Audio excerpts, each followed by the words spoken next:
Welcome back to the channel. My name is David Osuji, your psychiatric mental health nurse practitioner. Today we are talking about people. People rarely change. A lot of times we get caught up in wanting things to be exactly the way we envision them. We think life should unfold a certain way, people should behave a certain way, and situations should align with our expectations. But here's the problem. When we fixate on how things should be, on how people should behave, we lose sight of how they actually are and how people actually do behave consistently. When you expect life to conform to your ideals or demand that people act according to your standards and your expectations, you're setting yourself up for disappointment. Why? Because reality doesn't bend to your will. For example, you might be the kind of person who thinks people should not drink and drive because it is the right thing to do and it's safe and it follows the law. But what is the reality? People drink and drive all the time. Conversely, someone who drinks and drives themselves will have a completely different opinion about people who drink and drive. Doesn't make it right, it's just the reality, it's just the way it is, it's the facts. So, it is very subtle because a majority of our experiences of reality is based on our opinions and our expectations. If you don't catch yourself in this mindset, this belief that things should be your way, should be a certain way, you'll end up paying the price. And that price is often a life filled with conflict, loneliness, and frustration. But you'll always be right in your own eyes. This brings us to the crucial truth that started this conversation. People rarely change unless they see a real reason to. If you can truly understand and accept that most people will not change just because you want them to, you can start to see them and accept them for who they are, flaws and all. When you make this mental shift and accept people as they are, you can adjust your behavior in ways that minimize frustration. But this doesn't mean tolerating anything and everything. It means being strategic about where you invest your energy. Let me give you an example. Gravity. Imagine if I looked at gravity and said, I don't think gravity should work this way. Why do I have to fall back down every time I jump up? It shouldn't be like this. I could spend my life arguing with gravity, refusing to leave the house, avoiding heights, not using ladders, avoiding stairs, complaining about how unfair it is. But what good will that do me? Instead, if I accept gravity as a fundamental reality, as most of us do, that when I jump up, I will fall back down. Now, I can adjust my behavior accordingly. I'm not going to go jump off any tall buildings expecting to float. I watch my step when I use a ladder. I'll work with gravity, not against it. I'll accept the way gravity behaves and then modify my actions accordingly. That doesn't mean that I'm happy about it. It doesn't mean that I approve of it or that I prefer it, because trust me, I'd like to be able to jump up and float to wherever I want. But that's not the case.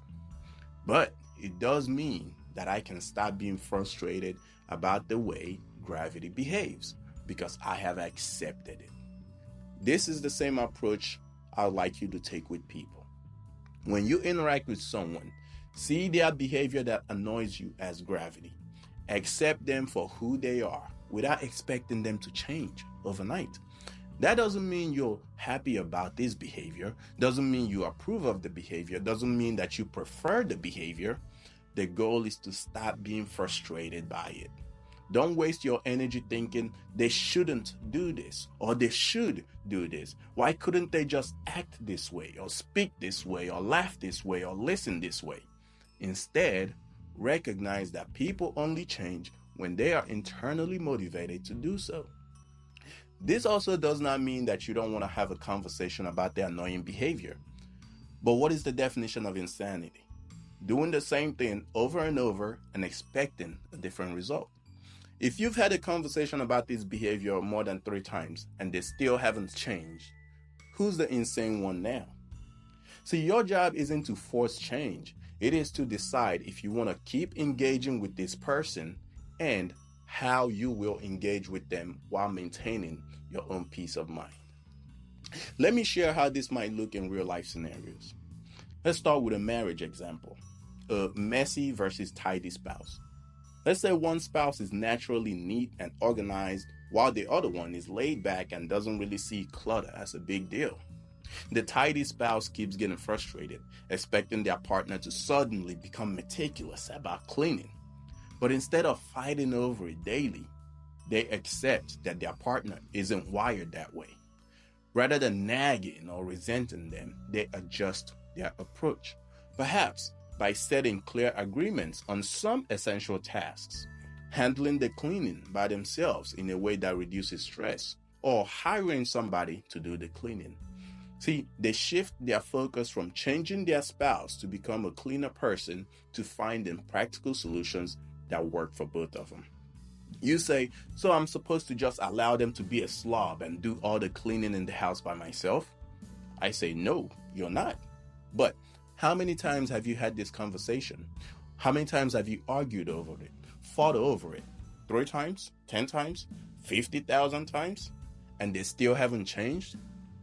I have a feeling they will not be changing after the next conversation you have about it tomorrow. Let's do another example. The friend who cancels plans. Say you have a friend who frequently makes plans, but they cancel last minute. Instead of being disappointed every time, you recognize that they struggle with commitment. You adjust by keeping your schedule flexible when making plans with them, or you stop relying on them for important events altogether. We can even tweak that. Say your friend constantly shows up late to functions, no matter how many times you've asked them to be on time. Instead of getting frustrated every time, you accept their pattern and adjust. Maybe by planning meetings around their lateness or scheduling things in a way that doesn't inconvenience you when they show up late. Let's say you had a sibling. You have a sibling who always borrows things. They borrow tools, clothes, books, jewelry, whatever the case, but they rarely ever give it back. Instead of expecting them to change all of a sudden, you accept that they are forgetful or careless, and you adjust by not lending them things that you care about. And when you do let them borrow something, you just go ahead and write that off as a loss. Let's say you have a friend who repeatedly borrows money.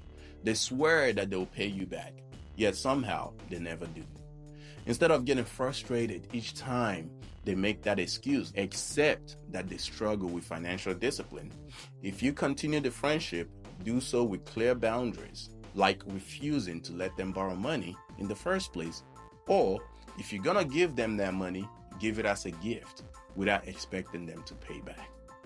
Let's say you have an uncle, a relative, who always gives you unsolicited advice about your life, your career, your parenting choices. Instead of expecting them to all of a sudden change and stop giving you advice, you accept that offering advice is just part of who he is. You adjust by politely acknowledging his opinion without feeling the need to argue or defend your choices. I can keep sharing scenarios to make the point, but here's the key. Just because you accept reality doesn't mean you have to tolerate everything. That's why you have to learn to set boundaries. The goal isn't to let people walk all over you. It is to be realistic about how they operate. Instead of fighting their nature, ask yourself, do I want to continue engaging with this person? If the answer is no, then cut them off, cut them out of your life. But if the answer is yes, then how can I do so in a way that protects my energy and my peace? Again, think of it like gravity. Gravity doesn't change for us. We change for it. Likewise, people rarely change, so see their behavior as part of who they are and adapt to it. The only time people change is when they are internally motivated to do so. And this happens when they gain some insight, probably through some self-reflection, recognizing that their current behavior isn't giving them the results that they want. I hate to say it, but we are all self-driven, self-motivated to meet our own needs. When they recognize that their behavior is no longer giving them the results that they want, they will be internally driven to change. Until then, it is pointless to give unsolicited advice or expect them to act differently. If your conversations and arguments and fights over the topic would have motivated change, they would have done so since yesterday. So what's the takeaway? You change, you adapt, but you also set boundaries where needed. By modifying your approach, you save yourself a lot of heartache, frustration, and stress. Accept reality, accept people for who they are, and focus on what is in your control, your actions and your reactions. And remember, sometimes the best way to deal with a situation isn't to fight it, but to decide how much of it you allow into your life. That is all I got for you today, folks. If you liked the video, like and subscribe to the channel and share with someone else who you think will benefit from the message. See you in the next video.